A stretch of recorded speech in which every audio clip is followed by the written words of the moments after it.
What's up, everybody? This is JusticeSoulTuna with another voice of JST. This time tackling the issue of female leads in video games. Now, this topic is a bit of a strange one because it's very complicated. Now, this isn't fully rooted in feminism, something which I've been going over lately over several videos. And this isn't particularly about like sexism in gaming or anything like that. But of course, these are topics that will come up. I'll cover them. I'll review them and so on. This one's a bit of a tricky one because I've always asked myself, and this is something that, it's a big debate, hot topic in the gaming community, why aren't there more female leads in video games? And I have to mention that this isn't like some fully researched, extensive, blow-by-blow, play-by-play review of women in video games, females in video games, and their roles and when they're leaders and so on. But rather, this is me talking from my perspective, from my opinion, about the necessity, or when there can be female roles in video games, female leads, what this means, how this is done, and so on. Now, it's a tricky one, as I said. First of all, we have to look at the why. And the why is really important. And you're probably asking, oh wait, why not? Why can't there be? That's not what I'm saying. But rather, it's the why in the sense that, why must a character be made male or female? See, now the emphasis nowadays seems to be on, we need to have female characters in video games because, as leads, because there's not enough, because there's too many male ones, and so on. And then you have to ask yourself, but why? Not in the sense of, there shouldn't be. Of course, it's great to have whatever gender, race, or, whatever have you as the lead. But I'm asking is, are we doing this for the purpose of creating a story, a narrative, or an experience for a particular reason, or are we just doing it because, people say there aren't enough? When they say there aren't enough, what are we judging that against? Relative to male ones?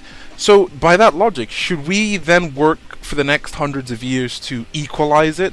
So, let's just say, this is just a number I'm throwing out, let's just say there have been 100,000 video games ever made. Unlikely, I'm sure the number's bigger. Let's just say there's been 100,000 video games ever made, and the majority of that, 90% of that, is, what's his name? Males. So, should we then work on, or perhaps let me rephrase this, what if that there have been 100,000 games featuring male leads and only 50,000 featuring female leads? Should we equalize it by making it 100,000 with females and 100,000 with males? But now, the problem with that to me is, I feel like it's pandering, and not pandering in the right way, even if there can be a right way for pandering. I feel like that's like, we need to make female leads to fit roles for the purpose of just pleasing people who want that. And yes, video games are all about serving a market, making a profit and doing that, but I have to ask myself, are we just going to be throwing out stuff for the sake of pleasing people, or are we going to be doing it for the sake of making a profit, making a game that means something that does something? Of course, if their market's there, I can understand, but if we're going to do this purely out of like female power fantasies or whatever, then I don't think that that's the right direction gaming should be going in. I don't think any character should be made for the sake of, because this person's not, this this group is ill-represented, therefore we need to make a certain amount. What I'm trying to say is that if a female character has to be developed, or a male character, that there should be a reason, a story for picking that one. And even then, that's where the problem begins. So many people say that in certain genres, in certain types of games, you won't see female characters based on the genre or whatever. But you have to wonder, why might this be? Why would a developer choose a male character over a female one, or a female one over a male one? And that's the really tricky one, because to me, as a person who does creative content, has written like stories and poems and nothing like professional or major, but rather as somebody who works with entertainment to a degree, like most people do on YouTube nowadays, I've always asked myself, if I was going to make a work of creative fiction, how would I fit the roles? Who would I make who? Would I do it based off of old cliche? Would I try to do something avant-garde and something progressive? How do I cast the roles? Who's going to be what gender? And that's a very tricky one. Some people say that, guys can't do it because guys don't know enough about women. Well, if that's the case, then how do they ever make women as, cast as male roles? And I have to ask myself that same question, because I think, what gives somebody that creative spark to cast a woman in a role? But then the counter argument is, and this is actually something I agree with myself, who's to say that a male can't make female characters? In the same way, a female can make male characters and enjoy them, or portray them. Because that's the thing. Some people say, for example, that they need more female characters to feel represented. But that, to me, is a bit awkward. It's like saying that if there aren't female characters in this game, like if you're a female, if there aren't female characters in this game, then you can't enjoy it because you don't get to play as female, what you are. But by that logic, why would guys ever play females? Wouldn't guys only play male characters? And you'd say, oh yeah, but there's male leads. No, I'm talking about playable female characters, and playable female characters who are leads in their own games, like Samus and Tomb Raider. Like, why would we play these games if we can't identify with them if they're female? But we do play them. In fighting games, you have a selection of male and female characters, and people will willingly pick both sides. Yet if a woman comes in and says, oh, I only pick females, then to me that's wrong, because not all women do that. Not all women believe that we should only pick female characters because they represent us. Otherwise, we wouldn't have women who played any games at all. You wouldn't have women who play Gears of War, Halo, Call of Duty, or whatever. You wouldn't have women who pick male characters in fighting games. This just wouldn't happen. So that's why I'm saying the why is one of the deepest questions. Why should we do this? Not in the sense of why not, but rather it's like, what is the creative process, wherefore we should have this female cast? And also, I have to ask you a very big fundamental question. Why should it matter what role they are? Has it reached the point where casting a character as any gender should become a problem because it means something deeper? Somebody raised the point once that, has it reached the point that just by having a male character as you lead, your game is sexist from the get-go? And to me, it's complicated. Because in a way we can flip that over, but then it gets a bit murky. You flip it over and it becomes, oh, okay, let's cast it as a female because females are underrepresented. Why can't it be a female? Okay, there you go. But then by making it female, then it's not a male. And then somebody says, well, okay, well then why can't it be a male? Oh, because it should be a female. Okay, why should it be a female? Oh, it should be a female because they're underrepresented and men always get to be the role, so now women. It's like, well, women do get to be the roles of their own, the lead roles of their own games. And that's a very flaky logic. You're not actually giving me a reason based on this character, based on design, based on context and story. You're just saying it's a woman, therefore it should get it. It deserves to get it. And I don't understand that, because I'm like, in a creative work of fiction, should their gender matter? Unless their gender has something to do with their role, characteristics, or eventual purpose within the story, by casting them that way, I feel like you're not actually thinking about the context at all. You're doing it to serve a purpose. And that's why I think that it's tricky and hard for game developers to think about what to do, because if you're trying to appeal to different fan bases and stuff, pandering is tricky because you end up alienating people, either pandering to guys or pandering to girls, or you end up pandering to a specific fan base of certain things, and that's kind of bad. But sometimes it's not always that black and white. Sometimes you might get girls who enjoy playing girl dating sims for whatever reason. Sometimes you might get guys who enjoy doing things that you'd think are aimed at women, like Cooking Mama or whatever. But the thing is, even then, these things don't necessarily need to be aimed. Obviously, target demographics and all that, but even nowadays, you have to wonder, it's not everything that's necessarily aimed at a particular target audience that always ends up appealing to that target audience. I mean, I don't mean to start any ridicule or anything, because I don't ridicule them themselves, but think about it. It's like the My Little Pony fan base. I'm talking about this generation of My Little Pony, the TV show. It has an equally large fan base, a staggeringly large fan base of males, like literally teenage to adult males who enjoy that show and its merchandise and franchise, as much as like the female targeted audience do. In a similar way, there are male-dominated things or male-targeted things, such as, I don't know, you could say games like Assassin's Creed, BioShock, Call of Duty, that women fully enjoy. And it is irrespective of whether or not the main characters are male or female. So that's why I ask myself, do we need female lead characters to represent the underrepresented? Or does it really not matter? We can just make creative works of fiction based on our vision and not have to worry about that. But then, that's the tricky part. Context and story are very important. Too many people they ignore it because they feel like it has to be this way, or else it's sexist, or else it's whatever. Obviously, I talked about like sexualization and sexual depictions and so on, and how I don't believe that there's any sexism in design choice. Only people ascribe that if they believe that to be the case. And as I said in my sexualization video, I think it's wrong to think that if a character is made to look a certain way, then that's all they are, and they're defined by that. And I feel like characters should be defined by their actions. If a character looks and acts a certain way, that's the character. But if a character is designed a certain way, but they don't act particularly based on how how you think they should act because of the way they look, then yeah, don't judge a book by its cover. Now, I was gonna actually make a separate series or a separate video based on this. Now, let me ask you something. A quick experiment right here. Witchblade is an anime based on the comic book series Witchblade, right?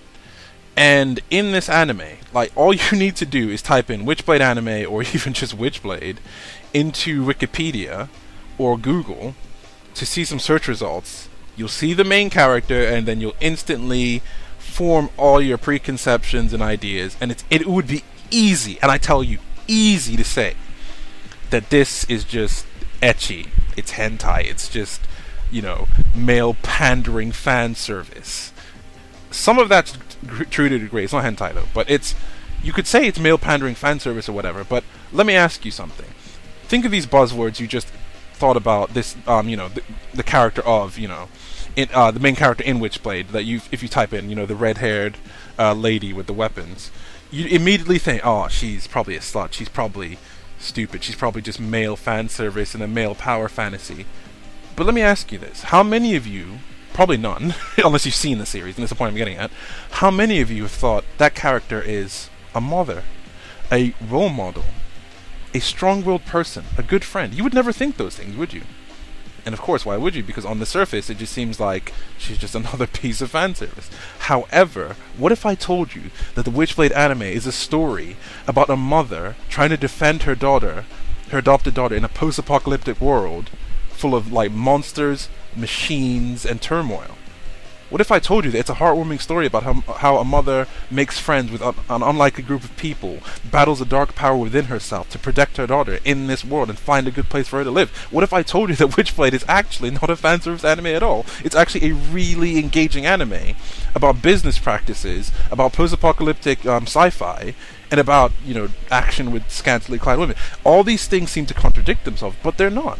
And just judging the book by its cover, you'd immediately think that this is the issue. Now, this is the second side of female lead roles I'm getting into. The design. The design is always a tricky one. Because it's easy to easily, yes, look at a female character based on their design and just, dismiss them as whatever. And I've talked about this in my sexualization video, that it's, just because they look a certain way doesn't mean this is how they are, because you ignore context and story. Now, the character of Masane in Witchblade, the main character, she's such a character, a person who, just because she's got, huge boobs and has this ridiculous, like, overly sexualized, Witchblade poses, doesn't suddenly mean that she's a character lacking in depth, a character lacking in any sort of story. In fact, she's probably, like, the most heartwarming character in the anime, rightly so, because she's the main character, right? And I really like the anime, I really respect it. I urge you to try it out, unless you're, like, allergic to fan service stuff. If so, then avoid it. It's really tricky. And here's another example. Think of the anime. I know we've crossed over from video games into anime, but there's a reason for this. Think of the anime Mario Yusha, and that's very difficult. But basically, just look up Demon King and Hero. All will become clear. Basically, in Mao, or Demon King and Hero, right? If you look at the main character, well, I say main character loosely because it's hardly... they're kind of joint main characters, I guess, because it's called Demon King Hero. If you look at the Demon King, who just happens to be a woman, even though she's called King, there's a reason for that, it's based in the story. If you looked at the Demon King, or you saw GIS for the Demon King, as I saw first, you'd instantly think, oh, I see, I know what's up with this anime. It's obviously about its plot. Ha ha ha. Yeah, you'd instantly think that. It's about its plot, right? And to a certain extent, that's almost what the anime gives off at the very beginning. But then it hits you. And this is something you feel stupid for the rest of the series, that you judge the book by its cover. Okay, yeah, you might say, and this is to, give you some preface. You might say, well, why is it necessary for her to be like that? If they wanted to depict this character as smart and strong, why did this need to be necessary? And it's like, just chill with that, anti-design stuff for a second, and let's look at it this way. the character of the Demon King, the Mao, she has huge boobs. Absurdly huge, impossibly big, because it's anime, right? Here's the thing. You assume, by looking at her, this is probably going to be some ecchi thing, some fan service thing, it's going to be all about her boobs, all about her plot, but that's where you're wrong. The entire of the anime, Yusha, right, is actually about the story of how the Demon King from the Demon Realm and the hero from the Human Realm try to work together to stop the great years-long war between their two races. It's about how the Demon King enters the human world to become a scholar, to teach human beings how to basically improve the human world in order to save them. So therefore, she stops the war between them. That is a really deep and powerful story with a lot of great dialogue and a lot of witty commentary. And one of the most powerful episodes I've seen, I don't want to ruin too much, is where a speech is given about what it means to be human and how people have inalienable rights that they need to fight for. And you're probably thinking, this doesn't sound like the sort of anime that would involve huge boobs, and that is just it right there. You assume from the very beginning that because of her appearance, that there could be nothing of any great depth within this. You assumed purely on that basis that, you know, it's going to be shallow, it's going to be fan service, and that's where you're wrong. In fact, the fan service in that anime is actually shockingly low to non-existent. That's the honest truth. It's an anime that is purely about story, and it's just got a bit of spice. It's just added, you know, one or two hot characters here and there that in no way detracts from the actual overall anime itself. And the thing is, this is the issue sometimes with video games and female leads. When they're cast to be looked, you know, to look like, you know, sexy or powerful, whatever, people will always assume straight off the bat that this is a character that is shallow, this is a character that's a male power fantasy, this is a character that is sexualized or whatever. I mean, you look at Tifa, and obviously Tifa isn't the main character of her own game, but you look at Tifa and you'll immediately assume, oh my god, look at this absurdly bimbo, she's obviously not important. Tifa isn't like that at all. In fact, Tifa is actually a pretty smart, helpful, energetic person who means a lot to Cloud as a childhood friend and helps him out. Now, to cross over into the design aspect of my talk is another tricky aspect of this whole female lead thing. How do we choose to design our characters, our female leads, and what are the connotations of the design? Some people would argue, that if we design a female lead character in, like, for example, let's just take the Demon King route, then people would say that's a male power fantasy, not a female one. Let's just say the cast of DOA, the girl cast obviously, are all male power fantasies, i.e. buxom, fit, toned, sexualized, blah blah blah blah. Then that's not a female power fantasy. That's a male power fantasy. Two things. If that's not a female power fantasy, then what is? And that's the second part. That's the first part that's going to be elaborated in a second. Second of all, if that's the case, it's a male power fantasy, and no women appreciate that, and it's sexist and offensive. Tell me, why are there hundreds of thousands of women who cosplay as Dead or Alive characters? And not just Dead or Alive. Why are there hundreds of thousands of female Tomb Raider cosplayers and female Samus cosplayers, normal Samus and Zero Suit Samus, and Tifa cosplayers, and so on? You see women who cosplay, who put the time, effort, sweat, blood, and tears to cosplay as these characters that some people claim are sexualized and offensive and sexist. There are these women, the people you claim to be defending, who don't care about all that. They like these characters. And also, you say that they're offensive. You might say that the Demon King and Tifa are offensive characters. Really? So you mean every woman, regardless of shape, size, and bust size, would be offended by this? Are you sure the Tifa cosplayers, who have the same bust size in some cases, they're offended by this? Because I don't think that they are. Why do you think they would cosplay as these characters? Why would people, women specifically, put the sweat, blood, and tears to cosplay as Tifa easily? Oh, sorry, not Tifa. Tifa. Well, I suppose Tifa is sexualized to an extent, blah, blah, blah. But Tina, cosplay as Tina Armstrong from Dead or Alive series, even up until the closest iteration, Dead or Alive 5. Why would people, women, why would these women bother to cosplay as this character if they were so bloody offended by it, as some people seem to claim? People forget several things. Firstly, that the women voice act these women, and I'm sure these women are okay with how they are. Women in some cases do the motion capture, not all the time, but some cases do the motion capture for these women who aren't offended by these women that they're doing it for. Women cosplay as these women, and so on. Women write stories for these women. So not all women are the same. So I always hate it when people tell me that this is offensive and sexist, and guys shouldn't do this because women don't like this. I'm like, speak for yourself. Not all women are the same. So when casting female leads based on design, or female characters based on design, it's very tricky, because it's like you run into these sorts of people, and the sorts of people that I'm talking about, the ones who have these exact problems. Now, I'm going to read out an image that I saw on Facebook once, and this is something I personally struggled with. It says, "Alright, time to write a female character for my video game. Alright, let's see. I guess I can't make her a villain, because that means that I'd be portraying women in a negative, misogynist tone. Make her overly attractive, because I would be perpetuating the stereotype that only attractive women are heroic. Make her ugly, because then I'd be saying that only attractive women can get stuff done. I'd also make unattractive women feel bad instead of empowering them. I can't make her the sidekick of a male character, because I would imply that she's subservient to his whims and that she's not equal. I can't make her the sidekick of another female character, because I would imply that she cannot work together with other women and that one is better than the other. I can't make her the hero, because that would be another male power fantasy. Did I not just say that? Male fantasy.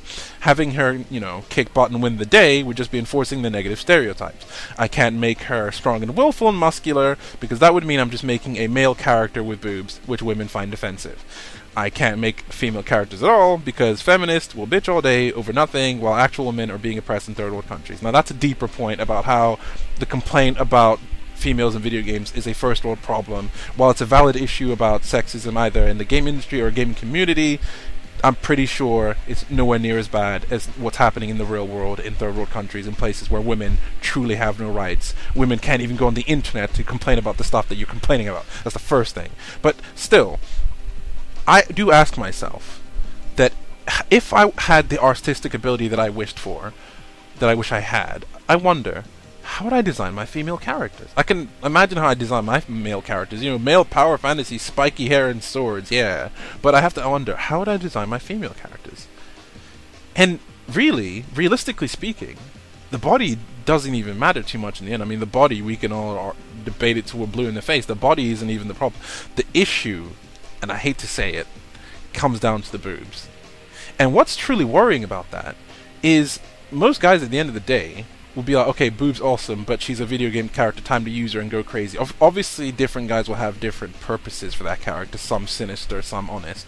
But if people, male or female, focus too much on the physical attributes and not on the character itself, the person being sexist isn't the game developer in making this character available. The person being sexist is probably the person who only views them as an object and cares too much about their physical attributes than the character themselves. Look, nice physical attributes are great. They are great things to appreciate, and they're great things to fawn over. But at the end of the day, you can still appreciate a character for their personality and their looks in the same way that to pick a random character, I might think, okay, Jin Kazama's got a hot bod and he's really strong. No homo, but he's got a really toned body. But he's also a very conscientious person. I pick him because he looks good and he fights good. Similarly, in Dead or Alive, for example, to pick the elephant in the room, in Dead or Alive, for example, the female characters in that game, they look great and they kick butt. That you can have both sides of the coin. Tomb Raider has been like that for years, and even with the new remake, she's more honest, I guess you could say, than her previous iterations, especially with her new look, which I actually appreciate. Her new look is great. But Tomb Raider, Lara Croft, is still incredibly hot, and she's strong. That's not a bad thing. I covered that in the sexualization thing, so I won't cover it too much. But the design aspect has always been baffling to me, because what do I do with these characters? Now, recently, if you've been following current anime in 2013, you've probably heard about Shingeki no Kyojin, Attack on Titan. In Attack on Titan, it's a story about, I'll just quick gloss over the story, it's about how humanity faces a new threat known as the Titans, these gigantic, deformed, human-like monsters that eat human beings, literally the size of buildings and bigger in some cases. And they had to build gates around city areas and town areas to protect themselves until one day the Titans break through. That's the story. If you want to get into, of course, watch the anime. Fantastic anime, following it right now. However, Shingeki no Kyojin, Attack on Titan, has this really interesting little quirk about it. I'm not joking, all of the female characters, I'm being dead serious, all of the female characters have got no boobage whatsoever. There is not a single shred of fan service in the entire anime, and right now we're sitting on 17 episodes. It's shocking. And also, it's not that female characters in this anime are cookie cutter and then they're just, side characters, background characters, so they don't matter. No. If you've seen the anime, you will know that I'm not, and another thing I'm not joking about, it's almost as if for every 2 guys on the screen, there's at least 1 girl on the screen. The amount of female characters in Attack on Titan is staggering. It's literally a 2-to-1 ratio, which is a good thing. It's great, it's fine. But it also makes me think about the design aspect. Because look, while these female characters, of course, they're definitely female. Their mannerisms, to an extent, I suppose. Their mannerisms, their voices, their hair, their looks, whether they're pretty or plain or whatever. They're still females. We can see that. One of the main female characters, Mikasa Ackerman, she obviously is definitely female. She's got a very feminine face to her. She's not looks like a man or whatever. And you could argue that they're all, this is predominantly an anime about people in the military, because obviously these are all people who are fighting against the Titans. So of course, it's not really necessary to have all this stuff. You say that, but look at Fullmetal Alchemist, an anime which has light fan service. By light fan service, I mean like hot characters, but they don't blow it up. Characters such as Lust, who, by the name alone, of course she's going to look like that. Characters like Risa Hawkeye, although I suppose she's not really like buxom or whatever.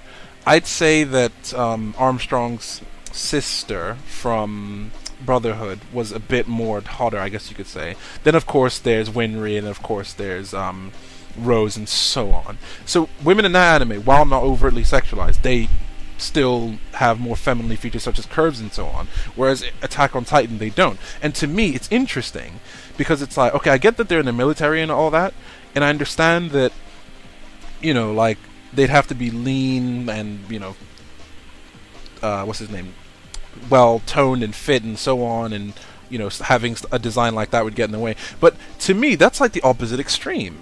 Designing female characters who the only female trait about them is their face. And that's fine, because it takes the focus off their bodies and more onto them as character.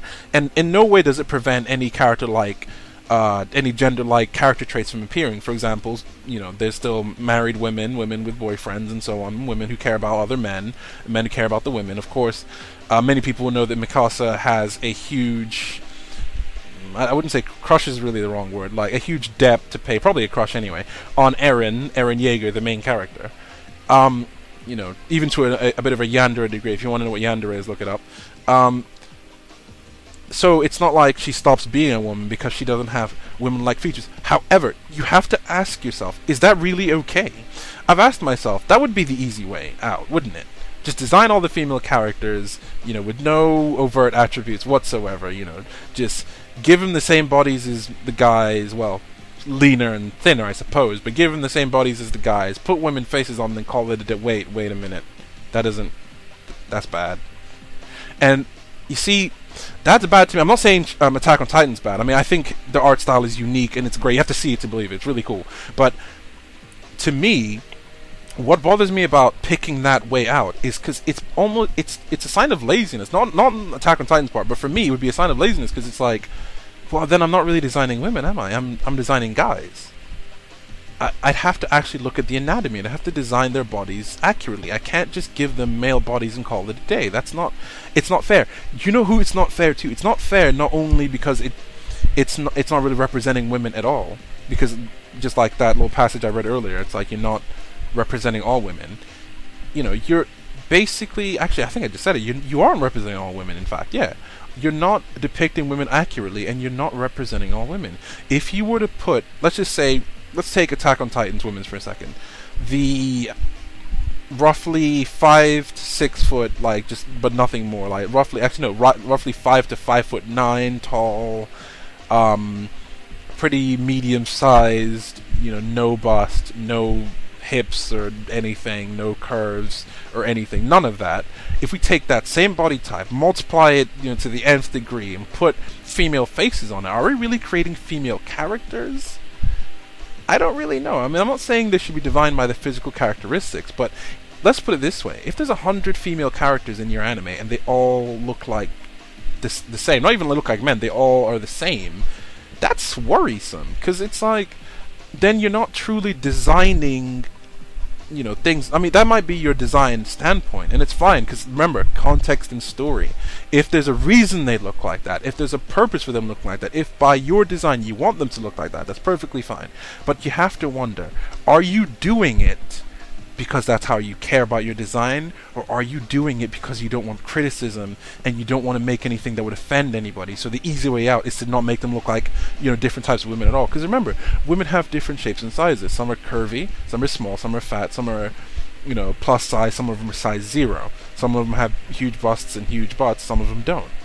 And personally, I think that if you're an artist, you should represent women in a variety of ways. Not just one because you're scared. Because you wouldn't do that to the guys, would you? You would give you know, some guys are tall, small, fat, you know, some of them are muscly, some of them aren't. So in a similar way, you have to do the same with women. Because in the real world, women are like that. Some of them are busty, some of them aren't. Some of them are tall, some of them are short, some of them are fat, some of them aren't. If we just give the same body types, there's no variety.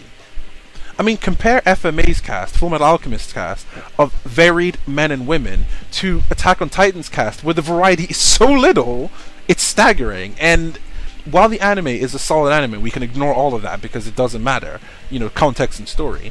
You have to wonder, like, would somebody else replicate the same thing? Would they create female characters and female leads in video games, make them a certain way, purely on the basis of, well, we don't want to create something that sexualizes and offends people, therefore we'll just make them, you know, we'll just give them a stick figure, put a female face on it, and call it a day. It's not fair, because, quite frankly, to me, you are actually ill-representing most, you know, not most women, sorry, different kinds of women by leaving out certain body types. Some people, you know, some women have huge bust sizes, some women have small ones. If we only put small ones in the game for the sake of, you know, appealing to the people who might be offended by big ones, we're hurting the people who have big ones. Similarly, I understand if we put women who just have big ones, we're hurting people with the small ones. You know, I know this has turned into a conversation about boobs, but you'd be shocked how much people care about this stuff. And people will always, and I mean always, bring up the example of DOA, or bring up the example of Soul Calibur, and so on. And it's just, I always just facepalm, because it's like, have you played the game? Because you obviously haven't. If you think every character in Soul Calibur looks like Ivy, you have obviously not played the game. If you think every character in Dead or Alive looks like Team Armstrong, you've obviously not played the game. It's so annoying when I hear people say, like, you know, why are all of them sexualized with huge boobs and skimpy outfits? No, they're not! Play Soul Calibur and go through the female cast list and tell me if they all look like Ivy. Or Sophitia, another, you know, favorite example. Play Dead or Alive, look at all the characters, and tell me if they all look like Tina. They obviously don't. They're obviously in different shapes and sizes. Like, from Lei Fang to Tina Armstrong. From Christy to Lisa Hamilton. Right? From Hitomi to Helena Douglas. They are so different.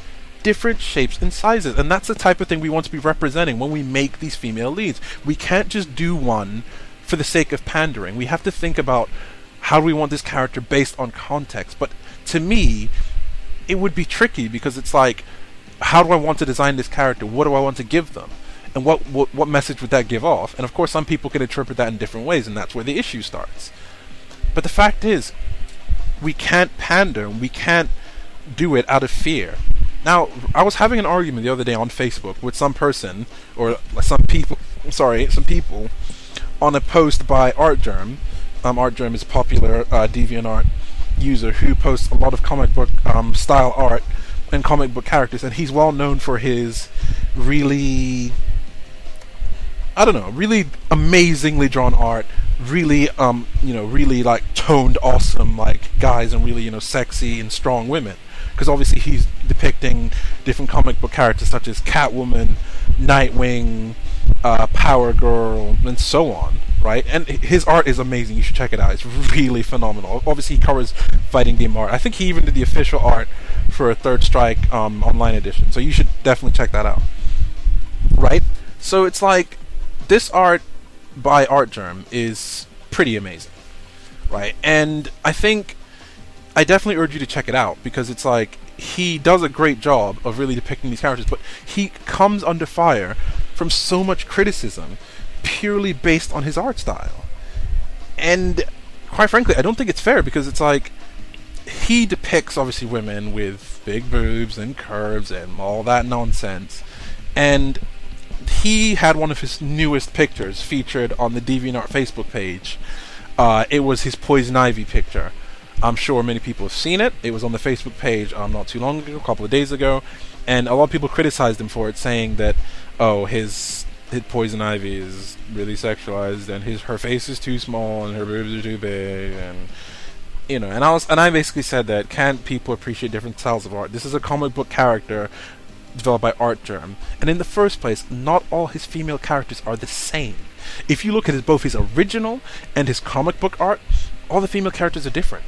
People will only place emphasis on the ones that are sexualized, and to me, that is the funniest thing. People talk so much about appreciating different body types, and giving equal credit to women, not based upon their looks, but based upon their actions. And yet these are the same people sometimes. These are people who will, blow up so much, both men and women, blow up so much about sexualized characters and ignore the ones that aren't. To me, that's what's really messed up. It's like, you say that the sexualized ones are bad, and, we should pay more attention to women not based on looks or whatever, but then what we end up doing, sadly, is paying so much attention to the sexualized ones.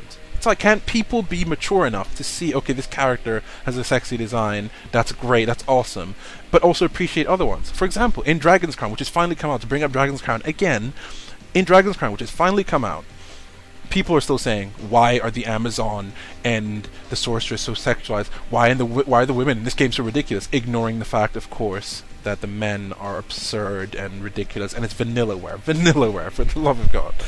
To me, it's like, oh, really? All the women are sexualized, and I think the elf would like to have a word with you. I think she's pissed off.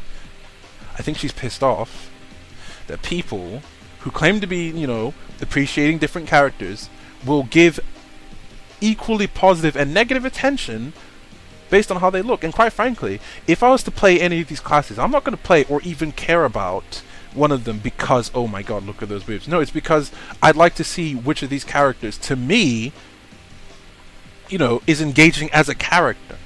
The looks is a bonus, of course. Like, if I was going to play Dragon's Crown, I'd probably play the fighter, big guy with sword, that's me. But out of the female characters, I'd have to examine, okay, which one of these best fits my style. And I would do it on the merit of them as a character, not based on their looks. The people who are blowing up their looks negatively as well as positively, they are the ones paying more attention. Positively, that's fine and all, of course, but obviously there's issues with that. But people blowing it up negatively, aren't they equally not looking at other characters based on the merit of their character instead of doing it based on looks? So it's, in irony, people are giving way more attention to the stuff they claim to hate. See, that's the issue. So in designing female leads for video games, how do we choose what to do with them? How do we choose the why? Why should they be, a female as opposed to a male? What difference would that make? Does it matter? And why does it even need to be called sexist? What design do we give them? How do we make them look? Do we make them tall, short, buxom, or whatever? Once again, why does this matter? But then again, people will make a case out of everything. I think when it comes down to it, if you are a content creator, a designer, a person who makes games, it all comes down to your artistic vision, what you want for the game, and how you personally want to design the game. But the thing about female leads in video games, they've been around for a very long time, and there's a long list of them, which I could barely name right now. From, what's his name, the chick from Beyond Good and Evil, obviously classic, Samus Aran. Samus has been in, obviously, loads of games in the Metroid series. Lara Croft in her own series. Recent examples include the girl from Remember Me, and so on. There was this debate that putting a girl on the cover of a game doesn't sell because people don't want to buy that, and that's a gray area that I don't want to touch on too much because other people do much better than I will. But I have to wonder that is, just as I've said this before, I even said this in my article about addressing the perceived lack of women in the Call of Duty series, to me is, are we going to reach this point where we need to somehow be equal to every ethnic group and have an equal amount of men, women, black people, white people, and all this stuff just to make everyone happy? Or can we just do things by design? Now, I was called sexist and bigoted for thinking this, that it's sexist because female characters aren't playable in COD, and it's stupid to think that they're not represented. And in that article, I explained as best as I could that, first of all, it's hardly up to us to say whether or not this, certain characters should be male or female within a context. Whatever the reasons are, I can't give you them, chapter and verse.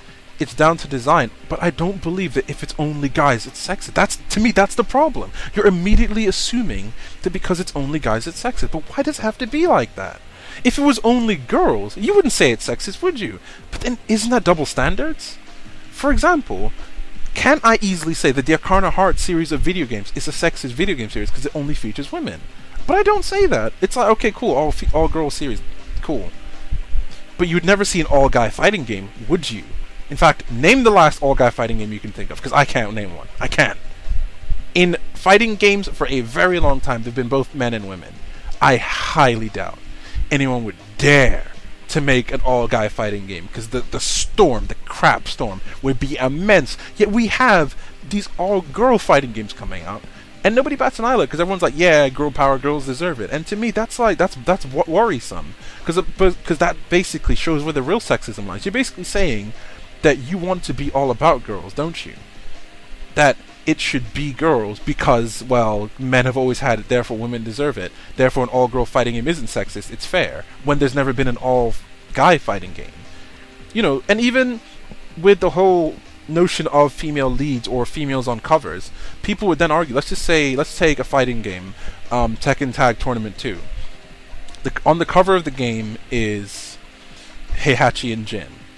Has an Heihachi Mishima and Jin Kazama. Someone might argue, why does it always have to be guys? Why can't it be girls? Why can't it be Asuka Kazama and Jun Kazama on the cover instead? And it's like, but what right do they have over Jin and Heihachi other than the fact that they're women? Because other than that, anybody could be on that cover. The fact that people would make an issue of their gender, that to me is the issue. Like, why must we make it gender roles? Why can't it be that this character can be on the cover for this reason, or that reason, or this, this contextual reason, i.e. Heihachi and Jin are series figureheads who have been in the series for long enough, so of course you're going to play Tekken, you will recognize them. Let's not forget, however, through the We Are Tekken, We Are Tekken promotion series, the We Are Tekken, campaign that they were doing to promote Tekken Tag 2, they gave away alternate covers, and if I'm correct, one of the alternate covers was the Williams sisters, Anna Williams and Nina Williams, on the cover. So if you wanted that, I'm sure you could have got that. But to me, what difference does it make? I don't like how twofold. One, it seems as if we, having a male character in a position of either, of power in the sense of on the cover of a game or as a lead character is somehow an issue. And that we need female leads to, or females in the spotlight to promote better representation. And to me, I find that really perplexing. People say that why can't there be more women in lead roles in games? And I mentioned earlier that, are we trying to say that only women will appreciate women and only men should appreciate men? People say that if we get more women into the games industry, then we'll see that. And I'm like, that's wrong.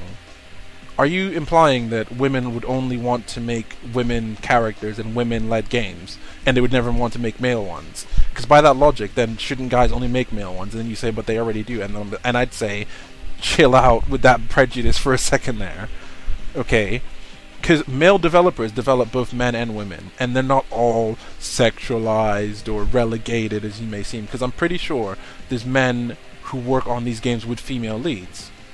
But to say more women in the industry would mean more women in lead roles, I don't agree, because you're basically saying that women are self-interested, and that's wrong. You are giving women less credit by assuming that a woman in position would make more power for women.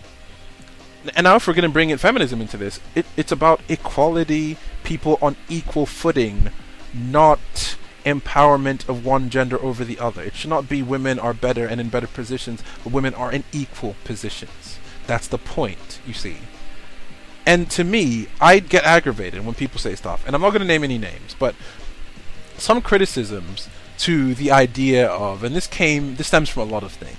This stems from people like, and I just hate to mention his name, I said I wasn't going to, but Anita Sarkeesian and her Tropes versus Women video series. This stems from the radical feminists. This stems from the people who say really harmful and unempathetic stuff like women in video games are purely fan service and they are damsels in distress and they are merely objects to be fawned over and used. And I'm like, oh my god, who is the one saying this? You are! When I play these games with damsels in distresses or female characters, be them important or background, I don't look at them that way. I'm sure the developers didn't put them in there to be looked at that way. They put them to be important, story-based characters, to serve a purpose. And yet, if you were to assign them that role, you are actually degrading them. When I was talking about female characters in Call of Duty, I was saying that they may not always be playable. However, in Call of Duty 2, I heard that there was one playable Russian sniper. And in Black Ops 2, there's this one part where you get to play as Karma for a little bit, if that matters. But in these games, female characters aren't always playable, but they always have important roles. There's female pilots, from Call of Duty 4 all the way to Modern Warfare 3. And there's also one in Black Ops 2 who helped you out, Anderson. There's female characters of importance like Karma, the hacker and analyst from, I guess she wasn't a hacker, she was just a program designer, from Black Ops 2, who, real talk, is probably the most important character, and if you want to get the good ending in Black Ops 2, you need to know what to do, alright? And of course the President from Black Ops 2, and so on. There's all these female characters who serve about equal, if not more important, roles. Not based on the fact that they're women, but based on the fact that they are characters. And yet, there are people who would say they don't matter because they're not playable. They don't matter because they're background characters. They don't matter because I said so. And because unless women are always in a position of power, then they are just relegated, and then they are just segregated, and, then they're just victims. And I'm like, that is the most insulting thing I've ever heard. Who's the one being sexist now? You're telling me that it's sexist because they're not playable, but you're being sexist by saying they're unimportant. How dare you say that Karma is an unimportant character? How dare you say that these female pilots are important? If you want to see what I mean, read my blog post on JusticeSoulTuna.wordpress.com about addressing the perceived lack of females in the Call of Duty series, and I talk about the importance of air support and the importance of female roles. And yet some people would tell me that they're not important because they're background characters? That's being sexist to me. You're basically saying that a woman's not important unless she's doing this or doing that. And that to me hurts. That to me hurts. By that logic, then isn't any character unimportant unless they're playable? But that's ridiculous. In any game, not just COD, that's ridiculous. In any game, how is a character unimportant unless she's playable? In the Zelda series, is Zelda not an important character because she's not playable? Are you kidding me? Since when did we assign power and importance to playability? If a character is playable or not, does that equal their worth? Does that equal whether or not that they are important? If a female is a lead in a video game, does that mean she's any more important or unimportant than her other characters? Similarly, if a male is a lead in a video game, is he any more important than unimportant? Is Link an infinitely more important character in The Legend of Zelda? The Legend of Zelda! The title says it all. Whenever Link and Zelda meet, it's always a tag team to take down Ganondorf. Time immemorial. Yes, it's repetitive, but that's the Legend of Zelda series. It's a tag team to take him down. Some people say, well, why can't there be a game where Zelda saves Link? Well, I guess why not? I'd actually like to see that, but I don't want it to be done out of pandering. I want there to be a reason for it. I want the role to be reversal, to be meaningful. I want it to be something like, Zelda learns of a curse that befalls Link, and he's gonna die if he doesn't find a certain person who can reverse the curse. So Zelda goes out on a quest into dark lands and into the abyss to discover a way to save Link.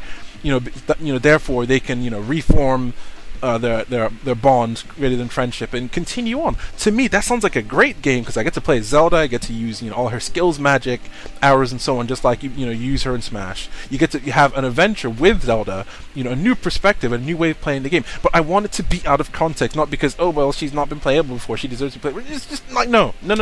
I would go the rest of my life and not care whether or not Zelda was playable, as long as we make her playable for a reason, not because she's a woman, so she deserves it.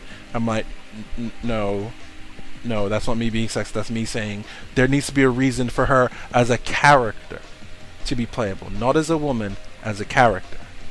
Okay, just like anybody needs a reason to be playable. In a similar way, it's not like male characters deserve to be the leads because they're male. They deserve to be the leads because they're characters. To me, people are assigning these gender issues because they want there to be some sort of issue. They're looking for a problem when there isn't one. They're saying that males, are always the leads, and this is an issue. But it's like, but why is it an issue? Why are we making an issue about Link being the lead and not Zelda? Why are we making an issue about Mario being the lead and not Peach? Why are we making an issue about Cloud being the lead and not Tifa? To me, it's like, for storyline reasons. Of course, whether or not they were female is irrelevant. I mean, let's look at some of Final Fantasy games. To be fair, Tina Bradford was. Or Bradford, I can't remember. Tina Bradford was a main character in a Final Fantasy game. Yuna was the main character of 10-2, and Lightning is pretty much the main character of her entire series, as in 13-1, 13-2 even though she wasn't playable, but then again Sarah was playable, and 13-3, aka Lightning Returns. So this character is playable, but to me it's not like, yay, girl power, this girl's playable, awesome, good for girls to get representation. No, it's not for me. It's like, yo, this Lightning chick, she's got the stuff, she's awesome, she's powerful, she's cool, but not because she's a woman, but because she's an awesome character. To me, the gender takes a backseat. Just as her being, let's say, the character of Lightning, the gender takes a backseat to her character as a whole. It shouldn't matter whether she's a white, 20-year-old woman, whatever, rich, social status. Like, none of that should be the focal point of why we care about this lead female character. It should be that this character is designed for a purpose and context. The moral gray area is a huge one, but it's tricky, and I personally believe that it's difficult to discover ways to design female characters that don't offend anybody. But then again, you can't please everybody, and sometimes you should try not to. Just design a character based on that. But I would struggle to do that, because I'm not sure how I would do it, only because my creative juices flow more into videos and writing stories, just abstract stories, mind you, more so than they do creating actual characters based on gender or ethnicity and so on. People receive a lot of criticism for it, and there's a lot of debate within the gaming industry and gaming community because of it. But to me, I think that if we're going to look at female leads in video games as a role, we need to actually tackle it from the perspective of context, story, and design for a purpose. It should not be that we should make female characters either sexy or plain or whatever because it's going to pander. And even if it is going to pander, make sure that there's a reason behind the pandering. Otherwise, it's either exploitative or pointless. If we just make chicks to be sexy for the sake of being sexy, yeah, that's to serve a purpose, a pandering purpose. But at least make it so that this character has importance beyond their looks, so their looks aren't the reason why we're playing.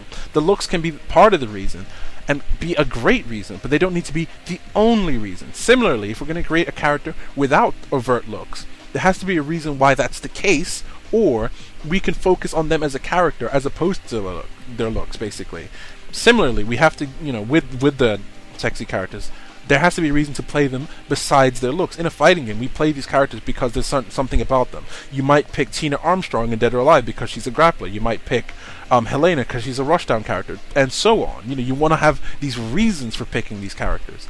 And female leads in video games, they should be, as I said, designed for the purpose of telling a story, doing something within the context of the game, not pandering and not fitting a certain demographic or pleasing a certain demographic, male or female, because they complain that they're not getting this or they're not getting that. So, when it comes down to that, I personally believe that as gamers, there needs to be a greater amount of understanding on both sides. And I think that you know, as gaming evolves and more characters are created, both female and female, we have to actually really stop and take a look at it and stop assigning it to whether or not it's fair or representative and so on, and enjoy something for what it is. I can equally enjoy a game with a male character or predominantly male cast as a game with a female character and a predominantly female cast.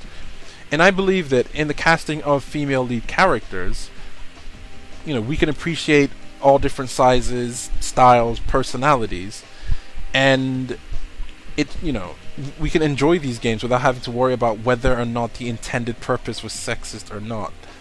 So, you know, I've said a lot, and I hope this has shed some light on, you know, the topic and what it means for future conversation. So if you have anything to say, obviously put it in the comments, debate about it, but be civil, please. And yeah, that's all I gotta say. This is JusticeSoulTuna with another Voice of JST. See you guys later.